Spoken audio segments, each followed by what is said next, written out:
Bonjour, le concept que je vais vous présenter aujourd'hui est un outil de réflexion destiné aux managers et aux dirigeants. Alors c'est un concept très personnel que j'ai développé au fur et à mesure de mes interventions et de mes accompagnements de dirigeants et de managers, et il est destiné à vous aider à vous positionner. Alors on va commencer par dessiner un manager, vous allez vous reconnaître tout de suite et vous allez comme ça pouvoir admirer mes capacités en termes de dessin. Donc il s'agit d'une jeune femme ou d'un jeune homme, toujours très souriant, ou d'un dirigeant qui est là pour manager son entreprise, son service, les personnes et faire gagner son entreprise. Alors, pourquoi parler d'une boussole? Eh bien, simplement parce que nous allons décrire quelque chose qui tourne. La première des nécessités dans une entreprise, c'est d'avoir une efficacité économique. Et mon manager qui est là est bien le responsable de l'efficacité économique de l'entreprise. Alors évidemment, dans la vie, il n'y a pas que l'argent, mais une entreprise qui ne gagne pas d'argent est une entreprise qui va assez rapidement être amenée à disparaître. Donc, le rôle du manager, le rôle du dirigeant, sa première des missions sûrement est de s'assurer que son entreprise est efficace économiquement et qu'elle gagne de l'argent. Cette entreprise, elle gagne de l'argent parce qu'elle a un métier. C'est parce que nous savons faire des choses, parce que nous savons fabriquer des produits, c'est parce que nous savons rendre des services, apporter des services, que nous avons la possibilité de facturer et donc de gagner de l'argent et donc d'avoir une efficacité économique. Évidemment, mon manager, il est en charge de veiller à ce que mon métier soit toujours au bon niveau de son environnement vis-à-vis de sa concurrence. Évidemment, un métier qui s'appauvrirait ferait que l'efficacité économique de l'entreprise pourrait être remise en question. Et on voit bien aujourd'hui les entreprises qui progressent et qui réussissent par le monde, ce sont les entreprises qui font preuve essentiellement d'innovation. Parce que si je pratiquais, quel que soit mon métier, si je pratiquais aujourd'hui de la même façon le métier que je faisais il y a 20 ans, sauf peut-être si je suis un artisan ébéniste, eh bien, probablement que l'efficacité de mon entreprise aurait perdu énormément. Et il est du rôle du manager, pour garantir cette efficacité, de vérifier que le métier qui est là est un métier qui évolue, qui avance, dans lequel il y a de l'innovation. Mon manager, il n'est pas seul pour exercer tout ça. Il a avec lui des femmes et des hommes qu'il manage. Et ces femmes et ces hommes portent ce métier. Or, ce métier évolue. Donc mon manager est bien responsable de l'évolution des femmes et des hommes dans leur capacité à porter ce métier qui innove et qui change. Mon manager est donc responsable de la partie formation. C'est lui qui va devoir s'assurer que ses équipes ont bien les compétences nécessaires pour porter au meilleur niveau le métier de son entreprise, le métier qui est le sien. Évidemment, cette entreprise, elle n'est pas posée au milieu de rien, elle est dans un environnement.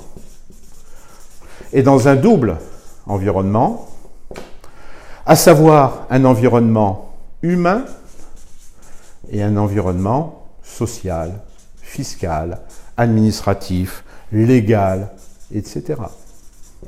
L'environnement humain, eh bien, c'est tout ce que le manager va être en charge de mettre à la disposition des femmes et des hommes pour assurer quelque chose qui est essentiel dans l'avancée de l'entreprise, c'est la motivation. Alors évidemment, il y a le salaire, mais il y a aussi les conditions de travail, les perspectives d'avenir, les outils de travail, etc., etc.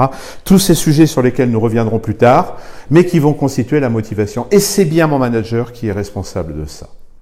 Et puis mon entreprise, eh bien, elle a besoin de faire face à un environnement social, légal, fiscal qui évolue sans arrêt. Si comme moi vous êtes abonné à quelques newsletters, eh bien il n'y a pas de semaine qui passe sans qu'il y ait une nouvelle loi, sans qu'il y ait une nouvelle obligation, sans qu'il y ait une nouvelle contrainte, sans qu'il y ait de nouveaux règlements qui vont faire que mon entreprise, elle doit faire preuve en permanence d'adaptation. Et une entreprise qui ne ferait pas preuve d'adaptation, qui ne paierait pas toutes ses taxes, une entreprise qui montrait des usines avec des grosses cheminées qui balanceraient de la fumée noire partout, c'est une entreprise qui ne continuerait pas bien sûr à survivre pendant très très longtemps.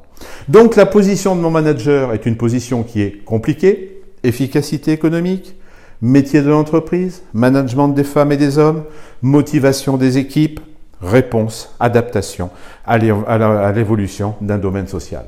C'est un métier compliqué.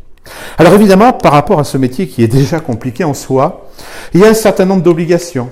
C'est-à-dire, et puis une obligation qui va être notamment d'arbitrer entre deux forces qui, quelque part, hélas, s'opposent. Ici, on peut dire qu'en haut, nous avons une force qui est la force de l'entreprise. C'est l'institution. Et puis en bas, nous avons une autre force qui est la force qui est formée par les femmes et les hommes de cette entreprise, ce que l'on appelle le corps social. Et il se trouve qu'entre le corps social et l'institution, il y a souvent des divergences de vues. Si j'ai 1 euro à distribuer, tout le monde le veut.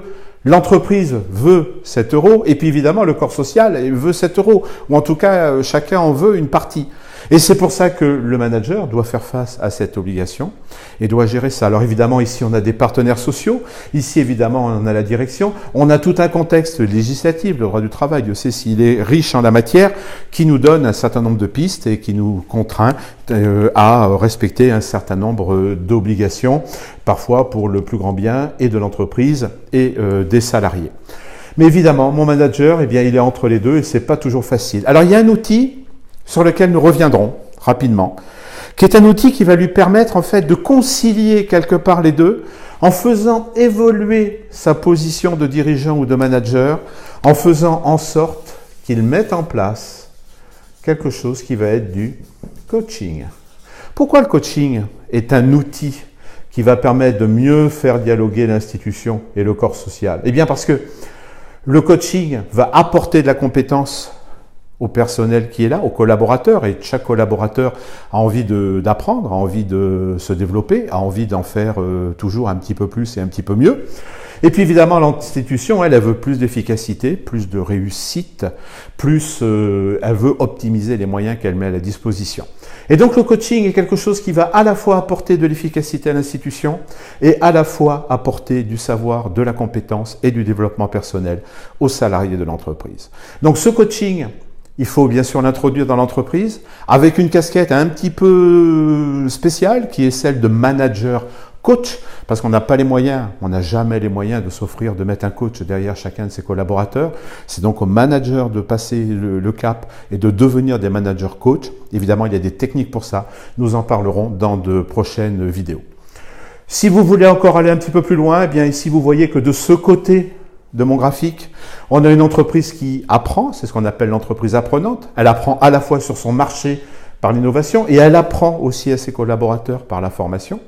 Et puis de l'autre côté, on a l'entreprise RSE qui fait face à ses responsabilités sociales avec une entreprise qui à la fois répond à ses obligations légales et à la fois apporte du bonheur, de la stabilité, de la sérénité à ses collaborateurs. À bientôt pour parler du manager coach et voir comment dans une entreprise on peut introduire cette notion. Merci, à bientôt.